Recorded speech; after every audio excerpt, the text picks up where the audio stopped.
이거 놓치면 1세대 1주택 비과세 적용 못 받을 수가 있는데요. 아직 출국하시기 전이라면 이 부분 꼭 확인해 보시면 좋겠습니다.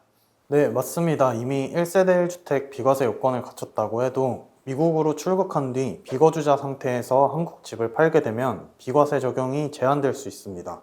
그럼 1세대 1주택 어떤 경우에 적용이 되는 걸까요? 네, 1세대 1주택 비과세라고 하면 한국에 집이 한 채 있고 2년 이상 보유했거나 거주 요건을 채우면 적용된다고 생각하십니다. 그런데 주택 양도와 관련해서는 실제 양도하는 날의 세법상 신분이 중요합니다. 그날 한국 세법상 거주자인지 비거주자인지를 먼저 봐야 합니다. 그러니까 아직 한국 국적을 가지고 있다 하더라도 영주권을 취득하고 미국으로 나간 뒤에는 비거주자로 이제 볼 수가 있다라는 말씀인 거죠. 네, 맞습니다. 세법에서는 국적보다 실제 생활 관계를 봅니다. 한국 국적이 있어도 비거주자가 될 수 있고 반대로 한국 국적이 없어도 거주자로 볼 수 있습니다. 구체적으로 세법에서는 국내에 주소를 두거나 183일 이상 거소를 둔 개인을 거주자로 판단합니다. 주소는 내가 생활의 근거지로 삼는 곳이고 거소는 잠깐 머무는 곳을 의미합니다. 네, 출장 가서 몇 달 지내는 곳, 그런 게 거소입니다. 그렇다면 한국에 183일만 있으면 거주자 처리가 된다라는 건가요? 그렇게 딱 기계적으로 끊지는 않습니다. 실제 판단은 그 사람의 생활 전체를 봅니다.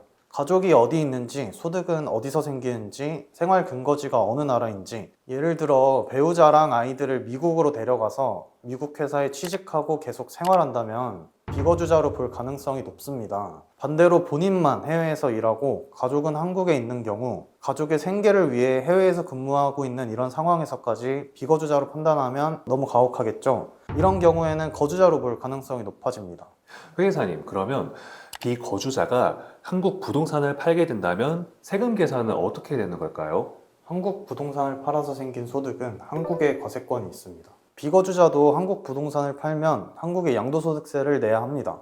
양도소득세 계산 방식 자체는 거주자랑 크게 다르지 않습니다. 양도가액에서 취득가액과 필요경비를 빼고 보유기간 등을 반영해서 세금을 계산합니다. 그런데 적용받는 혜택에서 차이가 납니다. 그렇다면 어떤 차이가 있는 걸까요? 가장 큰 차이는 두 가지가 있습니다. 하나는 1세대 1주택 비과세이고 하나는 장기보유 특별공제입니다. 1세대 1주택 비과세는 원칙적으로 거주자에게 적용됩니다. 한국 국적이 남아있는 상태라도 양도일 현재 비거주자라면 문제가 생길 수 있습니다. 그렇다면 해외에 사시는 분들은 비과세 혜택을 아예 받지 못하는 걸까요? 예외가 있습니다. 첫 번째는 해외 이주자 예외입니다. 해외 이주법에 따라 정식으로 이민을 가면서 세대 전원이 출국하는 경우로 출국할 때 한국에 집이 한 채 있고 그 집을 출국일로부터 2년 이내 양도하면 양도일 현재 비거주자여도 1세대 1주택 비과세를 검토해 볼 수 있습니다. 여기서 해외 이주는 영주권이나 이에 준하는 장기 체류 자격을 취득한 날을 기준으로 2년을 의미합니다.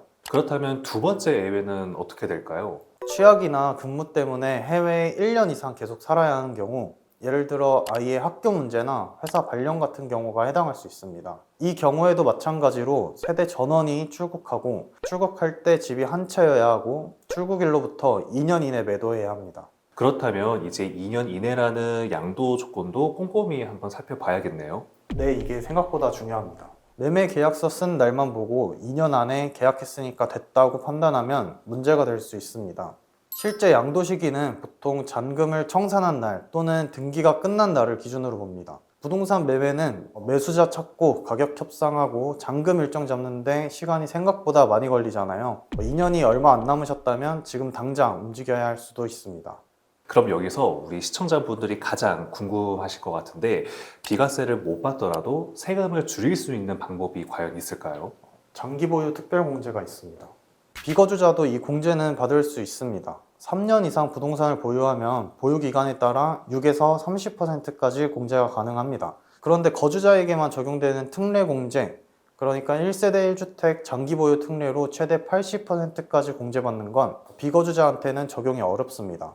오래 보유한 집이라도 양도일 현재 비거주자라면 세금 차이가 꽤 크게 날 수 있습니다. 그래서 궁금한 건 나중에 다시 한국을 돌아와서 살게 된다면 비과세 혜택을 받을 수 있지 않을까요? 거주자로 신분이 변경되면 다시 비과세를 검토할 수 있습니다. 원칙은 거주자 신분에서 2년 이상 보유한 기간을 기준으로 봅니다.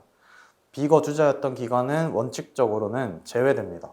그럼 정리를 하면 비거주자도 일정 요건만을 갖추면 1세대 1주택 비과세 그리고 장기 보유 특별공제를 받을 수 있다라는 말씀인 거죠. 네, 그리고 출국 후 2년 이내 매각이 가능한 분들은 반드시 그 일정에 맞춰 준비를 하셔야 되고 당장 매각이 어렵다면 한국에 다시 들어와 거주자 상태에서 매각하는 방법도 함께 검토해 볼 수 있고요.